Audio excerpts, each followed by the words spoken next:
Assalamualaikum warahmatullahi wabarakatuh. Uh, Terima kasih kepada anak-anak kelas 9A, 9E sampai 9H. Semoga kalian di rumah masing-masing tetap semangat, gak usah bosen, jaga kesehatan, jangan lupa 3M, sering-sering mencuci tangan, pakai masker, dan menjaga jarak. Nah, kembali lagi pada pembelajaran matematika pada kali ini bersama saya Bapak Ibnu Berteoris Danugraha. Kali ini kita membahas transformasi geometri refleksi. Geometri itu ada banyak topik. Nah, yang topik kita bahas pada video pembelajaran kali ini yaitu transformasi geometri yang bagian refleksi.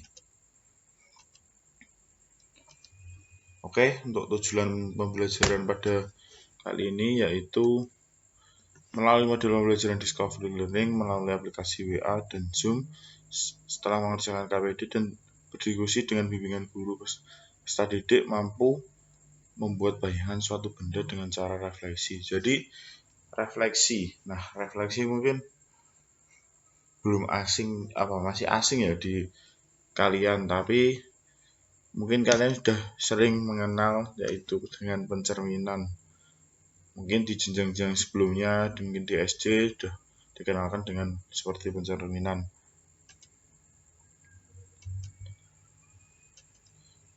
Untuk manfaat pembelajaran pada kali ini yaitu siswa dapat memahami materi refleksi dan juga menerapkannya dalam kehidupan sehari-hari.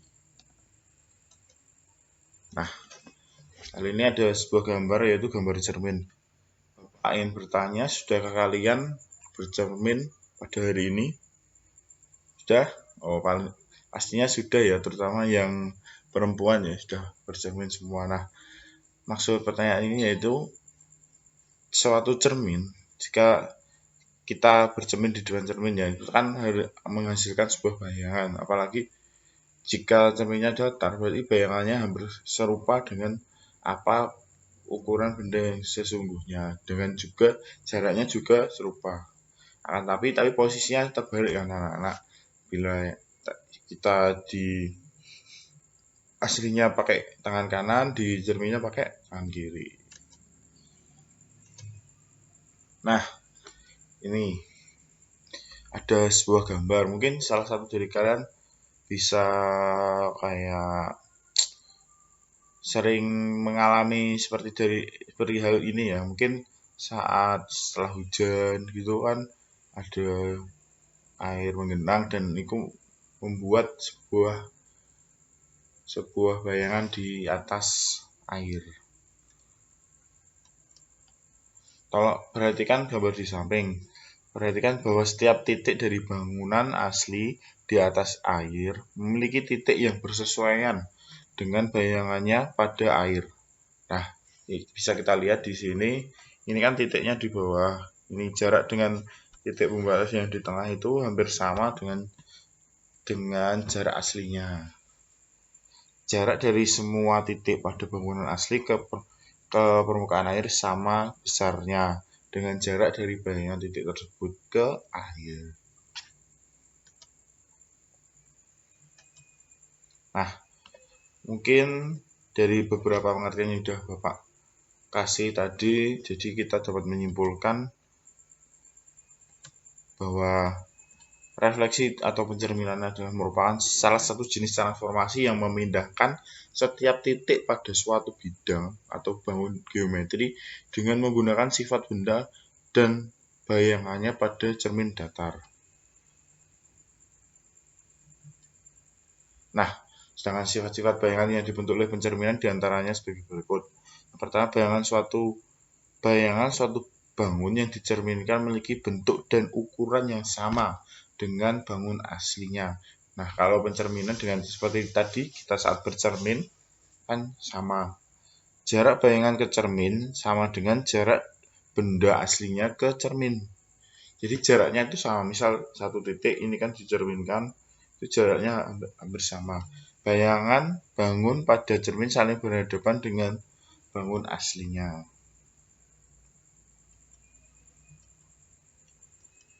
Nah, ini ada sebuah gambar pencerminan. Nah, ini kan ada garis alfa. Garis alfa ini sebagai pencerminannya, dicerminkan. Jadi gambar aslinya itu di sebelah kiri, yaitu S, R, bangun apa anak-anak ini? Bangun jejer genjang ya.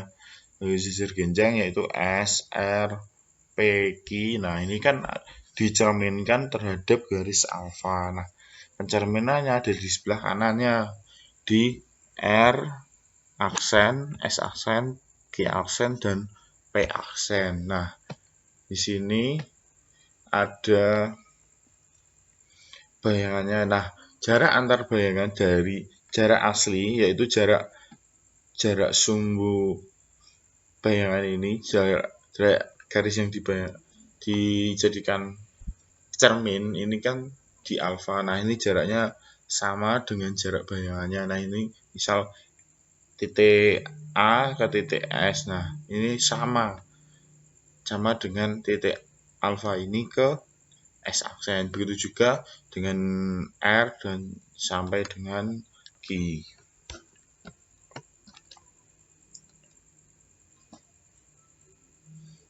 Gambar di samping merupakan contoh pencerminan refleksi dari segi 4 PQRS terhadap garis alfa. Nah, seperti penjelasan Bapak tadi, untuk langkah-langkahnya untuk menggambar bayangan hasil refleksi segi 4 PQRS terhadap alfa. Yang pertama, gambar ruas garis yang tegak lurus.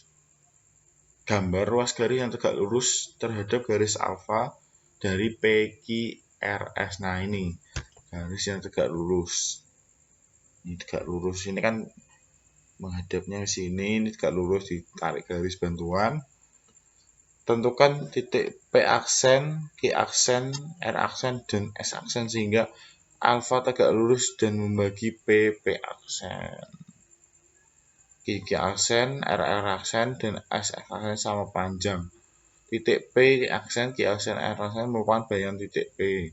Nah, ini kan tadi dikatakan bahwa jaraknya sama. Nah, jadi S dengan S ke alfa dengan alfa ke X aksen itu jaraknya sama. Nah, ini bisa ditarik misalnya ini dari sini, ini jaraknya misal 5 ya, misal 5 kotak, ini juga alfa ke X aksen juga 5 kotak.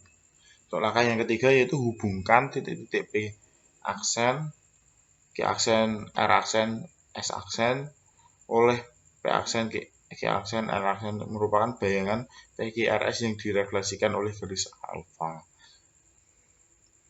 Maka segi 4 P aksen, Q aksen, R aksen merupakan bayangan segi 4 PQRS. Nah, ayo kita mencoba. Tadi kan sudah mengetahui teorinya ya. Teori bagaimana langkah-langkah mencerminkan suatu bangun. Tadi ada bangun jejer ginjang. Nah, ini ada sebuah kalimat untuk kalian mencoba, yaitu salinlah gambar berikut ini pada kertas berpetak yang telah kamu sediakan. Jadi sebelum ini kan sudah diumumkan untuk menyiapkan kertas berpetak ya.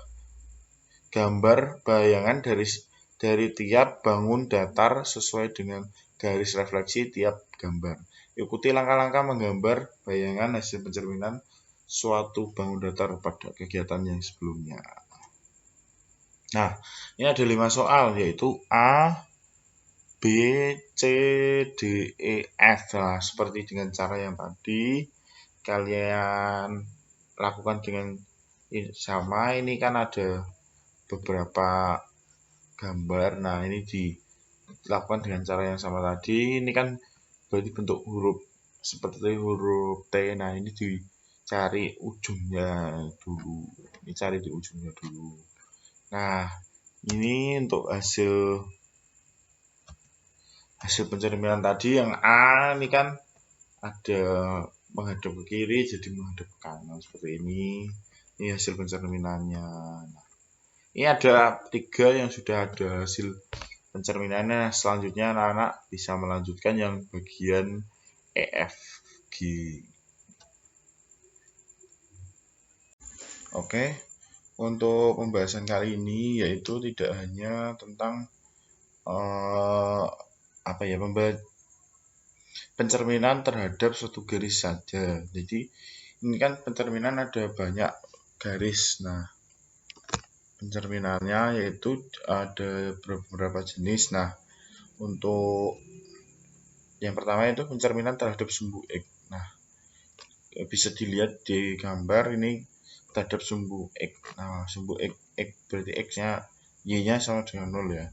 Ini untuk P yaitu X, Y. Nah, ini untuk bayangannya di titik P aksen, X aksen, dan Y aksen. Nah, bisa dilihat di gambar seperti ini. Jadi transformasi refleksi titik pada P, X, Y yang dicerminkan terhadap sumbu X dapat ditulis sebagai berikut. Yaitu P, X, Y, yaitu sumbu X, P aksen, yaitu X, min Y. Jadi bisa kita lihat apabila terhadap sumbu X, itu sumbu X-nya tetap. Dan yang berubah yaitu sumbu Y-nya yang awalnya bentuk Y-nya positif menjadi bentuk Y-nya negatif.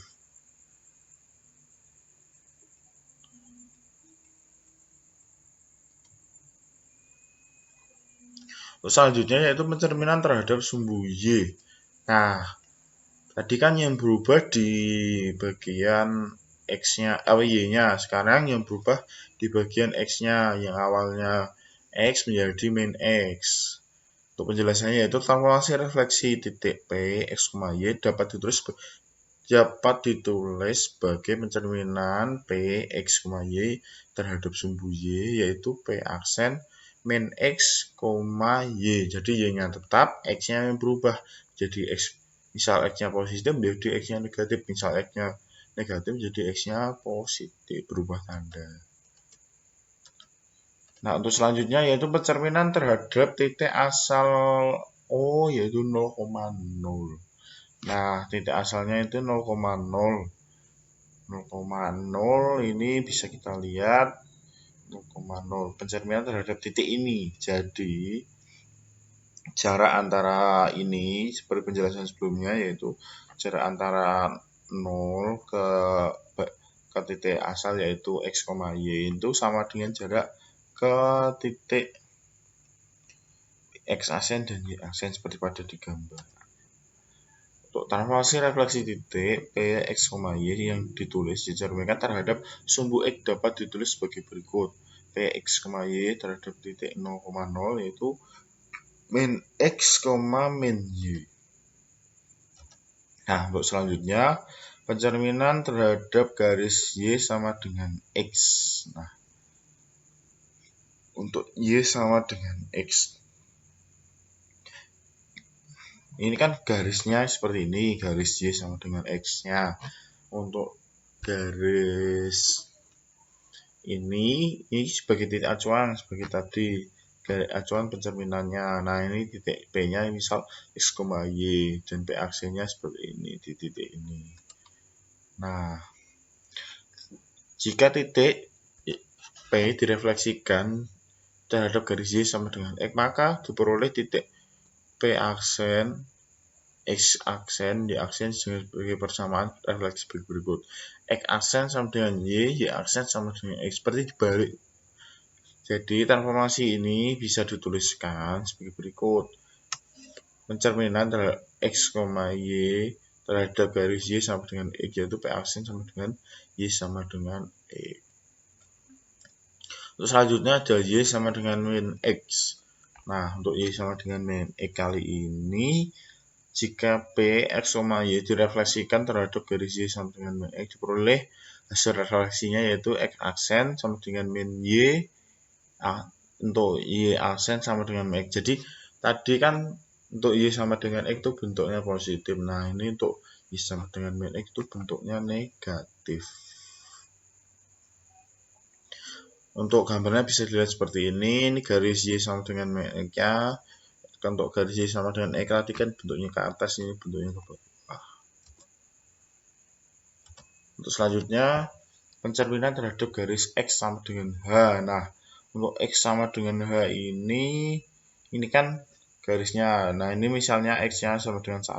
Nah, ini ada P-nya di sebelah sini dan X-nya di sebelah sini. Jadi, ini yang berubah ini di bagian X-nya saja. Jadi sumbu Y-nya itu tidak berubah. Sumbu Y-nya tetap. Jadi misalnya di 3 ya hasil refleksinya, hasil pencerminannya juga di 3 Y-nya. Untuk penguasai refleksi titik P, X, Y yang dicerminkan terhadap garis X sama dengan Y dapat dituliskan sebagai berikut. Nah, ini bentuknya seperti ini. Jadi menjadi bentuknya 2H min X, Y, 2H. 2H ini, H kan ini. Misal X-nya 2. Nah, X-nya 2. 2 kali H berarti 4 min X. X-nya tinggal X-nya berapa.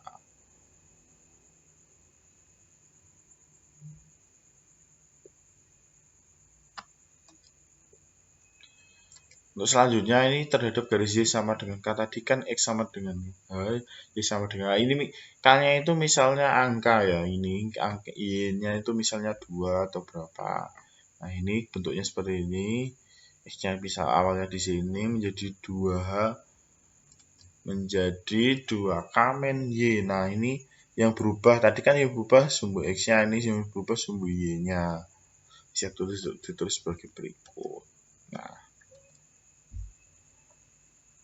coba saat sekarang menyimpulkan ya, kesimpulan dari pembelajaran kali ini itu refleksi itu mencerminkan dengan bentuk dan ukuran yang sama. Tadi kan ada menggambar, nah tadi ada yang 3 belum diselesaikan, coba nanti diselesaikan di rumah dengan buku perpeta, dan juga setelah ini ada Bapak berikan tugas untuk mengasah kemampuan kalian. Jadi matematika itu kalau kalian tidak mengerjakan banyak mengerjakan soal, mungkin kalian emang paham, emang kalian paham tentang materinya, tapi kalau kalian nggak asah, ibarat pisau itu kalau nggak diasah nggak akan tajam, seperti itu. Nah, untuk kesimpulan pembelajaran kali ini ada untuk hasil bayangan X, Y untuk sumbu X yaitu ini sampai dengan X sama dengan H, bentuknya seperti ini. Nah, terima kasih. Sampai di akhir pembelajaran kali ini. Tetap semangat, jaga kesehatan, jangan keluyuran terus ya. Jangan lupa untuk 3M. Seperti tadi sudah saya sampaikan, memakai masker, menjaga jarak, dan sering-sering mencuci tangan. Untuk pembelajaran selanjutnya yaitu tentang materi translasi. Nah, bisa membuka-buka materinya dulu. Jadi sebelum Bapak ajarkan, jadi kalian sudah sedikit-sedikit paham dulu. Untuk tugasnya nanti Bapak berikan di WhatsApp. Terima kasih. Sekian dari Bapak, kurang lebihnya mohon maaf. Wassalamualaikum warahmatullahi wabarakatuh.